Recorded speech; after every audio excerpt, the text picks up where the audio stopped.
Bom, e para finalizar a parte de CSS e estilos dessa aula, a gente vai criar mais um arquivo aqui no diretório root mesmo, chamado .post cssrc.json. O Post CSS ele vai aplicar algumas transformações pós-processamento do CSS. Então aqui, isso aqui ele já vem configurado por debaixo dos panos, tá? Só de ter essa regra aqui, ponto post CSS, post CSS, rc.json. Com a definição aqui, o Vue já entende que ele vai aplicar essa configuração para o projeto, beleza? Então, o que é essa regra? A gente vai adicionar aqui, como ele é um JSON, né? Usando a sintaxe do JSON com aspas, vai definir plugins para ele. A gente vai definir o plugin de auto-prefixer, objeto vazio, que é como se ele estivesse habilitando mesmo. Mesmo não tendo nada aqui, ele considera que está habilitado. Então, o auto-prefixer ele vai ser responsável por algumas regras de CSS, algumas que a gente utiliza, elas são escritas de maneiras diferentes em alguns browsers. Vocês já viram algumas regras, por exemplo, Moz, traço, WebKit, traço, enfim. Isso o PostCSS resolve para a gente com esse auto-prefixo, certo? Então a gente pode escrever uma regra normalmente, uma vez só, e o PostCSS com o auto-prefixo já fica responsável por gerar essas variações para a gente, beleza?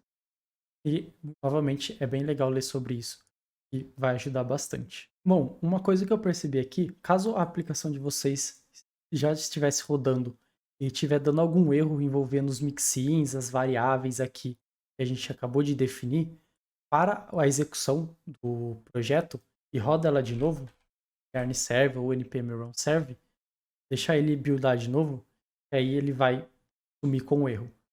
Provavelmente durante, né, a criação dos arquivos, o Vue perdeu, né, a informação do que estava acontecendo, principalmente quando a gente edita arquivos importantes, como por exemplo o Vue config, ele perde o tracking, né, então a gente precisa reiniciar ele aqui.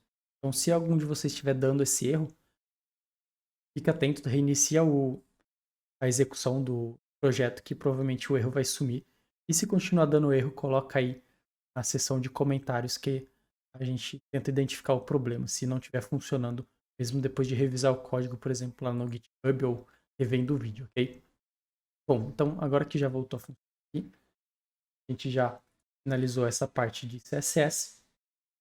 Agora a gente vai configurar a parte do Axios. Mas antes, para facilitar, o Vue ele tem um shortcut para a pasta source, que é o arroba. Então, se a gente for importar alguma coisa utilizando arroba barra, o Vue ele sabe que vem do source. Mas para o VS Code conseguir fazer o autocomplete desse arroba, a gente precisa criar um arquivinho aqui no root chamado jsconfig.json. Novamente eu vou pegar aqui, colocar aqui para vocês. Basicamente eu estou falando para o VS Code e baseado aqui no root, né? Não, ele tá, jsconfig. Os caminhos que começarem com arroba barra vai ser referente ao source. E eu excluo alguns caminhos que ele não precisa pesquisar. Então, por exemplo, ele não precisa olhar o dist, a public, a node modules, nem o VS Code que o VS Code gera aqui no projeto. Então, dessa forma, quando a gente for importar alguns arquivos utilizando arroba barra, o VS Code consegue fazer o autocomplete para a gente, beleza? Então, novamente, só uma configuração aqui para o VS Code. Tá, então agora que a gente já está com quase tudo pronto, vamos só configurar agora o Axios para deixar toda aí essa parte de setup do ambiente pronta. Então a gente vai vir aqui na parte source, vamos criar uma pasta chamada Axios e vamos definir um factory para ele. Nada mais é um arquivo onde a gente vai instanciar uma instância do Axios com alguma configuração pré-definida pela gente. Então, bom, com a factory aqui criada, provavelmente eu vou pegar aqui também o código para agilizar. Mas, basicamente, o que eu estou fazendo aqui, eu estou importando Axios, estou importando alguns interceptadores, que a gente já vai ver quais são e o que eles fazem, aqui do arquivo de interceptors, que a gente vai criar já já. E estamos exportando essa função factory do Axios. Então, em vez da gente, quando a gente for utilizar o Axios, utilizar ele nativamente aqui da biblioteca, a gente vai utilizar de uma instância que a gente vai definir por essa factory. Então, essa instância nada mais é que um Axios Create, então a gente vai passar uma URL base para ele, que vai ser a URL da nossa Poké API.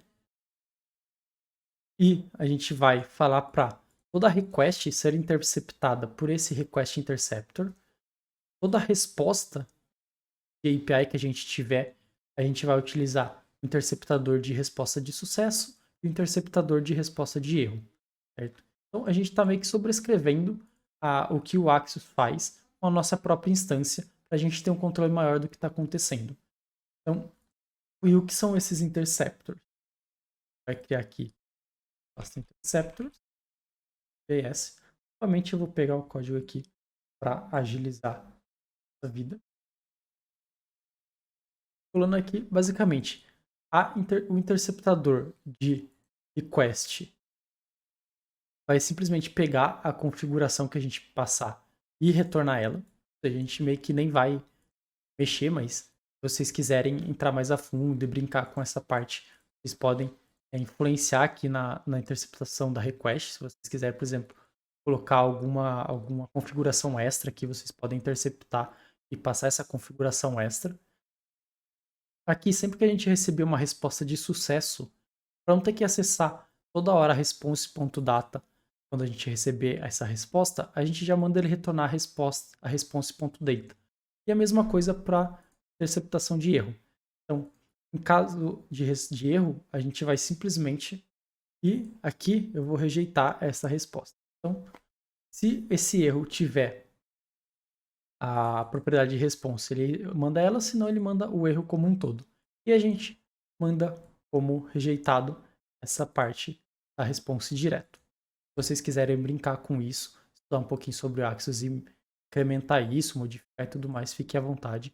É um conhecimento bem legal para vocês. Aqui a gente já tem o interceptor, já tem a factory utilizando esses interceptadores. E agora a gente vai fazer a ponto de entrada, né, que a gente vai importar o Axios para utilizar dentro da aplicação. Então a gente definiu o index aqui dentro. E aqui para ele a gente vai importar a factory que a gente criou. Então, a factory. E aqui dentro a gente vai ter um core API URL. Vai estar vazio. E depois, nos próximos vídeos, a gente vai adicionar a Poké API aqui. E aqui, a instância comum que a gente vai utilizar nada mais é que a geração dessa nossa factory passando a nossa Core API. A gente exporta aqui a instância comum. Com isso, sempre que a gente for utilizar o Axios, a gente vai importar o Axios aqui da nossa factory e não da biblioteca em si, para a gente fazer uso aí dos interceptadores que a gente definiu.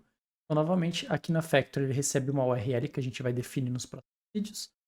E com essa URL aqui, ele gera toda essa factory aqui para a gente, instância nova do Axios, passando, né, esses interceptadores aqui no lugar, interceptadores comuns.